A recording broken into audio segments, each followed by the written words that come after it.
All right, greetings everyone. Welcome to the third part of the video for section 4.1, continuing on with our study of exponential functions and continuing to look at a special case or something related to exponential functions, which is compound interest. And if you recall from our previous video that the general formula for compound interest is given by A of t equals A times 1 plus R over K to the K times T. It says there what all those different things stand for. And in the example we looked at before, we had our $1,000 check from grandma, and we put it in an account being compounded monthly, and we looked at how much money we had after 10 years. But as I mentioned, we can compound different intervals in monthly, so we could do weekly, daily, we could do quarterly. There's lots of options for what we could do. And you might wonder what happens or how much money would we have after 10 years if it was compounded at different intervals? Well, we can take a look at that. So here, first of all, I'm looking at different values for K, which correspond to different compounding intervals. So for example, K equals 12 is when it's compounded monthly, and we already saw that that would give us a total of $1,105.12 after 10 years.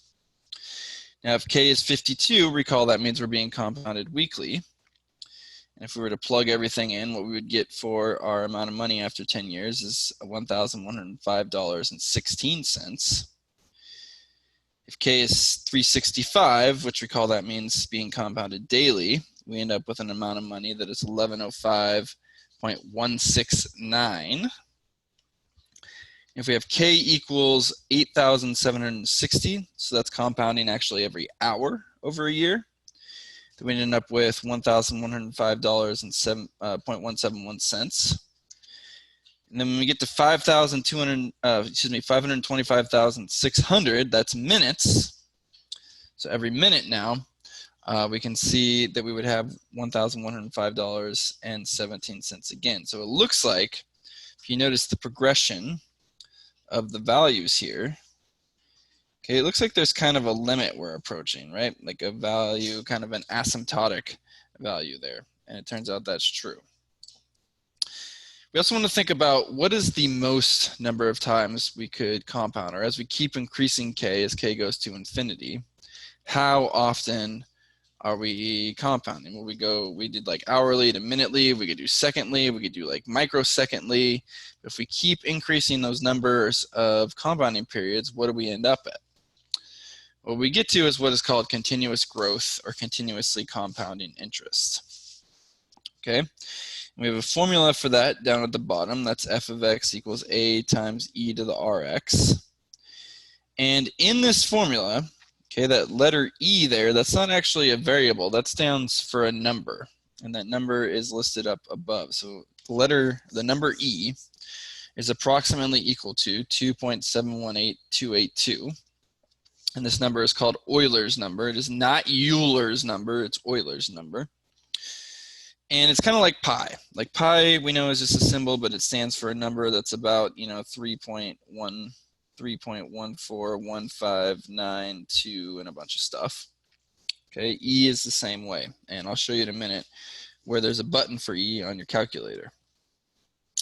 All right, but in this continuously compounding or continuous growth formula, so again, it's f of x equals a times e to the rx.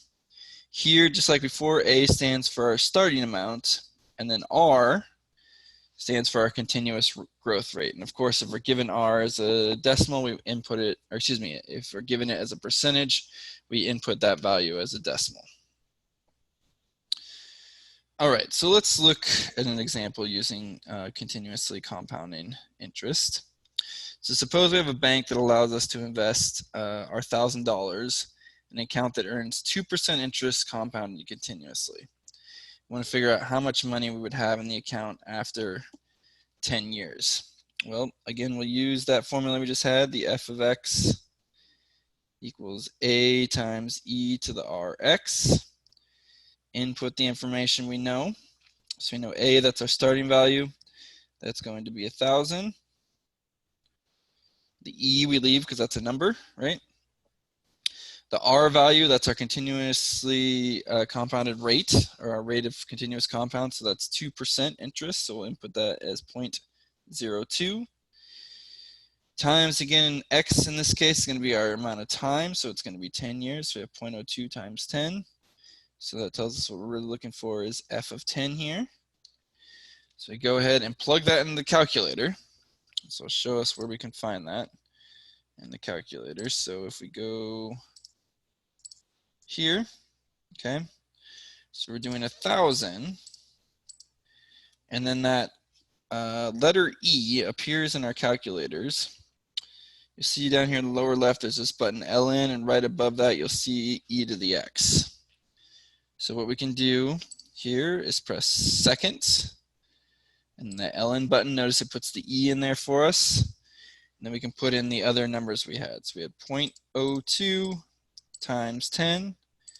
And again, make sure that the 0.02 times 10 is in your exponent, depending on the calculator you have. If your calculator, when you hit that E button, does something like this, make sure that when you put 0.02 times 10, you close the parentheses there, or do something like that. So it raises that whole thing to the 0.02 times 10 power. And we press enter, excuse me. And it looks like in this case, after 10 years, grandma's money becomes $1,221.40. Okay. All right. Let's go back to the PowerPoint and look at part B. So part B asks us, estimate when the total amount of money in the account will exceed $1,275. And notice we're told to estimate here. So we're not trying to find an exact answer. And in order to do that, first I want to set up a continuously compounding formula. So this time without an amount of time, because we don't know that, right? So here we would have 1,000 times e to the 0.02, and I'll just leave it as x. And notice we're trying to find the value for x here, right? That makes the output, so this here, the f of x, $1,275. Now, first of all, notice that when we had it continuously compounding for 10 years, we saw just now from the calculator, we'd have like $1,221 in some cents. So we know the answer's got to be more than 10 years, but again, you'll be wondering, well, what will that number be? Well, here's how we can try to estimate it. So we're going to go back to our calculator. Okay, I'm going to go into the graphing utility. And for my first line here, I'm going to put in that continuously compounding formula. So 1,000 times e to the 0.02. And again, because we don't know the time here, I'm just going to put x in for that. So we have 1,000 times e to the 0.02x. And then we're looking for when the function is equal to, or when it gives us $1,275, right? So I'm going to put in a second line here that is a constant function given by f of x equals 1275. Okay, well now notice if we graph that in our standard 10 by 10 window, it's not super helpful. We can't see anything, right? So we need to change our window. So I'm going to go to my window. Let's start with the x values. So recall our x values here in this problem stand for time. And we know time can't be negative, so I'm going to make the min there 0. Then we also know that it's going to take more than 10 years for the amount of money to grow to 1275. So what we might guess is that it could take at most 20 years. It's going to make my x min go from my x values go from 0 to 20. I'm also going to change my scale to count by 2s, so I don't have as many tick marks. And then for our min, well, what's the lowest amount of money we've ever have in the account? Well, that is $1,000, right? Because that's what we start with. So I'm actually going to make my y min 1,000. We're trying to figure out when we hit 1275. So I'm going to pick a number that's above 1275 as my max, but not too far. So I might do like 1,500. And in this case, I'm going to make it count by 50s.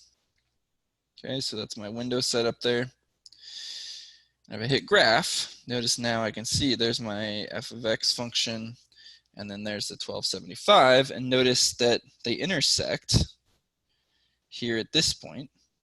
If if you recall, our scale along the bottom here counts by 2. So we have 2, 4, 6, 8, 10, 12, 14, 16, so on and so forth. And it looks like that intersection point there happens a little, maybe close to 12, a little more than 12.